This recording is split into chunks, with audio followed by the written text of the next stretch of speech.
أشهد أن لا إله إلا الله وحده لا شريك له وأشهد أن محمدا عبده ورسوله أما بعد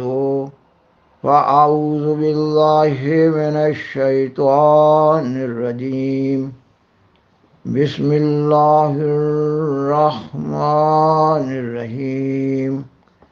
سامعین و ناظرین کرام، السلام علیکم ورحمۃ اللہ وبرکاتہ۔ اس پروگرام میں قرآن مجید سے بعض انبیاء علیہم السلام کی بعض دعاؤں کا ذکر کیا جا رہا ہے۔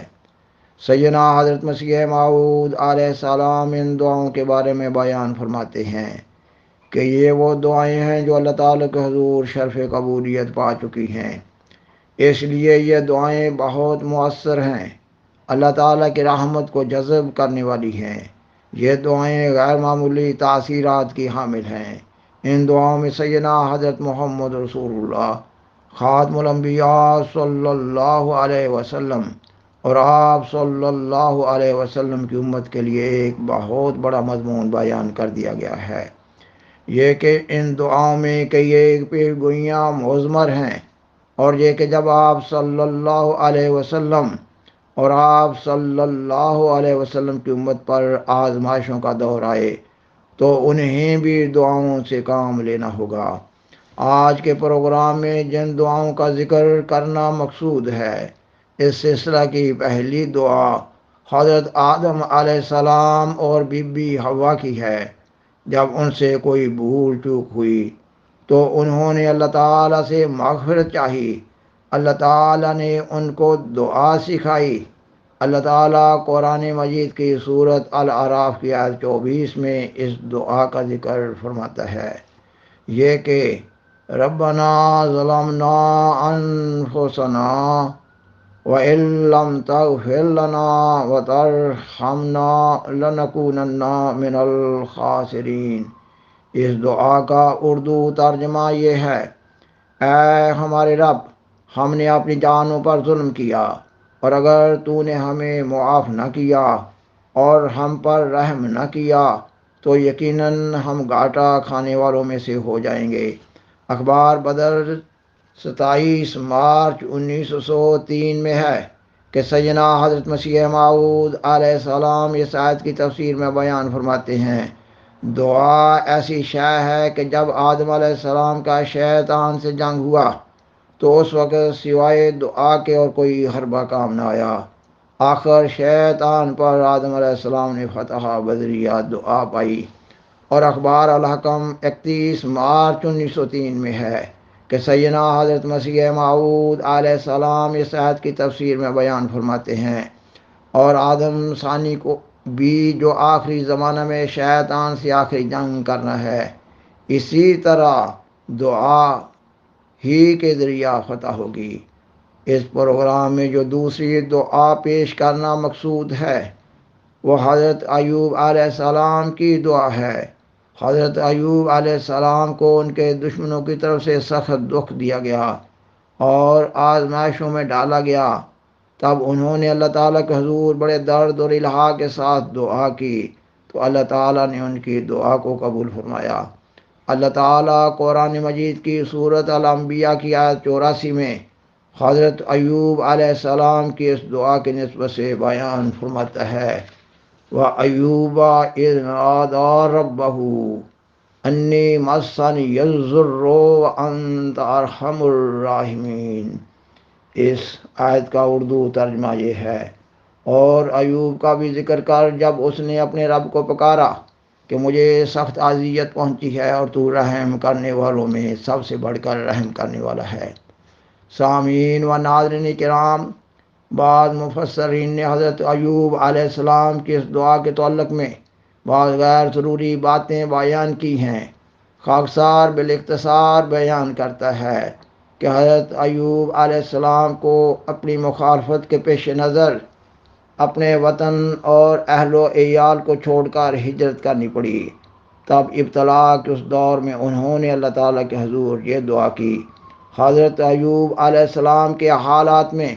سیدنا حضرت محمد رسول اللہ صلی اللہ علیہ وسلم کے لیے پیش گوئی ہے کہ آپ صلی اللہ علیہ وسلم کو بھی اپنے وطن عزیز اور بعض عزیز و اقارب کو چھوڑ کر ہجرت کرنی پڑے گی۔ بہرحال ابتلاؤں کے دور میں پڑھنے کے لیے یہ ایک انتہائی کارگر دعا ہے۔ اس پروگرام میں جس تیسری دعا کا ذکر کرنا مقصود ہے وہ حضرت یونس علیہ السلام کی دعا ہے۔ حضرت یونس علیہ السلام کو پیش آنے والا ابتلا کا واقعہ ایک مشہور و معروف واقعہ ہے۔ یہ کہ سمندر کے ایک سفر میں ایک مچھلی نے حضرت یونس علیہ السلام کو نگل لیا، تو اس وقت انہوں نے اللہ تعالیٰ کے حضور یہ دعا کی۔ اللہ تعالیٰ قرآن مجید کی سورۃ الانبیاء کی آیت 88 میں حضرت یونس علیہ السلام کے اس دعا کے تعلق میں بیان فرماتا ہے، لا الہ الا انت سبحانک انی کنت من الظالمین۔ یہ کہ حضرت یونس علیہ السلام نے اللہ تعالیٰ کے حضور ان الفاظ میں دعا کی کہ تیرے سوا کوئی معبود نہیں، تو پاک ہے، میں یقیناً ظلم کرنے والوں میں سے تھا۔ اللہ تعالیٰ اس آیت سے اگلی آیت میں فرماتا ہے، ہم نے اس کی دعا کو سنا اور غم سے اسے نجات دی، اور ہم اسی طرح مومنوں کو نجات دیا کرتے ہیں۔ سیدنا حضرت خلیفۃ المسیح ثانی رضی اللہ تعالیٰ عنہ تفسیر کبیر میں اس آیت کی تفسیر میں بیان فرماتے ہیں، حضرت یونس علیہ السلام کی اس دعا سے قبولیت دعا کا ایک گر معلوم ہوتا ہے جسے ہمیشہ اپنے مد نظر رکھنا چاہیے، اور وہ یہ کہ دعا سے پہلے انسان کو چاہیے کہ وہ اللہ تعالیٰ کی تسبیح و تحمید کر لیا کرے اور پھر اپنا مدعا اللہ تعالیٰ کے حضور پیش کیا کرے۔ یہی طریق ہر مومن کو اختیار کرنا چاہیے، اور دعا میں تسبیح و تحمید کو مقدم سمجھنا چاہیے۔ دنیا میں جب کسی کے دروازہ پر کوئی سائل آتا ہے تو وہ پہلے مالک مکان کی تعریف کرتا ہے اور اس کی خوبیوں کے گیت گاتا ہے، اور پھر اپنا مدعا پیش کرتا ہے اور سمجھتا ہے کہ اب میرا آنا رائے گا نہیں جائے گا۔ اس پروگرام میں جس چوتھی دعا کا ذکر کرنا مقصود ہے وہ حضرت زکریا علیہ السلام کی دعا ہے۔ حضرت زکریا علیہ السلام کے ہاں کوئی اولاد نہ تھی اور وہ بہت بوڑھے ہو چکے تھے، مگر وہ مسلسل کئی سالوں سے اللہ تعالیٰ کے حضور دعائیں کرتے چلے آ رہے تھے کہ اللہ تعالیٰ انہیں کوئی نیک صالح بیٹا عطا فرمائے۔ آخرکار اللہ تعالیٰ نے حضرت زکریا علیہ السلام کی دعا کو سنا اور انہیں ایک بیٹا حضرت یحییٰ علیہ السلام کے نام سے عطا فرمایا۔ سامعین و ناظرین کرام، اللہ تعالیٰ قرآن مجید کی سورۃ الانبیاء کی آیت 90 میں حضرت زکریا علیہ السلام کی اس دعا کے تعلق میں بیان فرماتا ہے،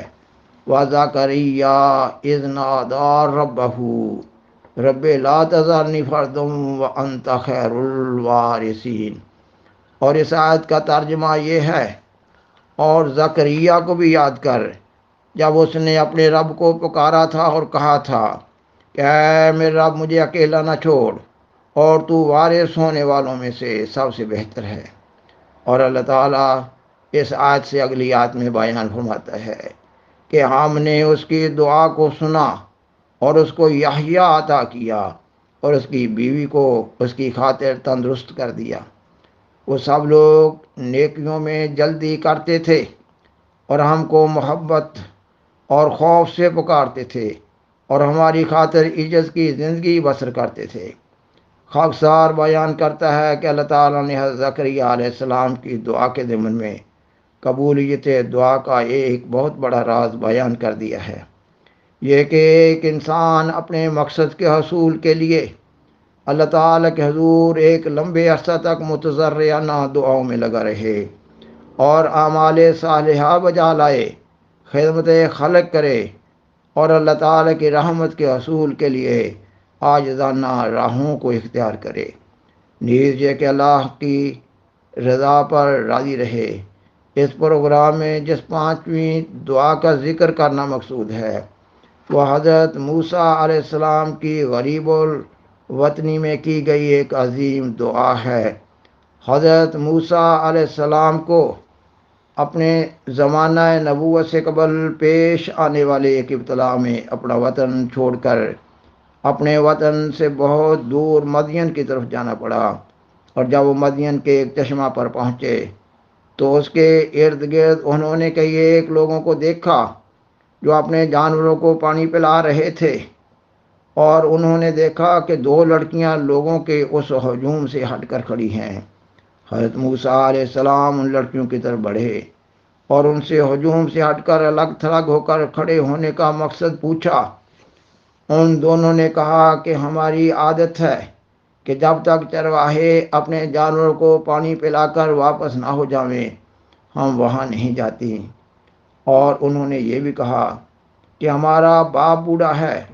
اور وہ خود یہ کام نہیں کر سکتا۔ اس پر حضرت موسیٰ علیہ السلام کو ان لڑکیوں پر رحم آیا اور انہوں نے لڑکیوں کے جانوروں کو اس چشمہ سے پانی پلا دیا، اور اس کے بعد وہ ایک درخت کے سایہ میں بیٹھ گئے اور اللہ تعالیٰ سے دعا کی، یہ کہ اے میرے رب، میں اس ملک میں مسافر ہوں اور اکیلا ہوں، میرے پاس کچھ بھی نہیں ہے،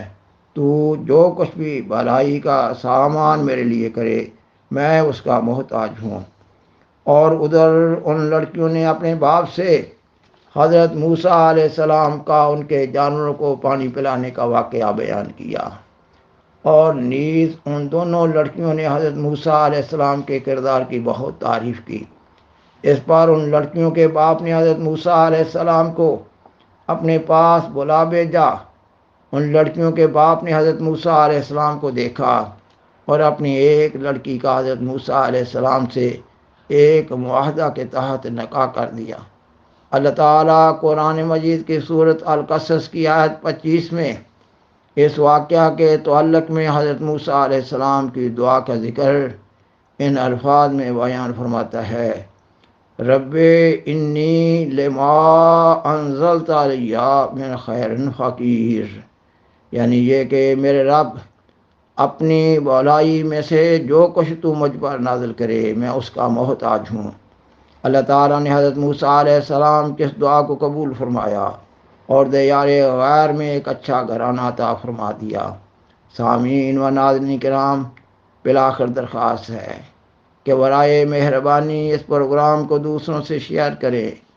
اور از راہ کرم اس چینل کو سبسکرائب کریں۔ جزاکم اللہ تعالی احسن الجزا، وآخر دعوانا ان الحمد للہ رب العالمین، والسلام علیکم ورحمۃ اللہ وبرکاتہ۔ شکریہ۔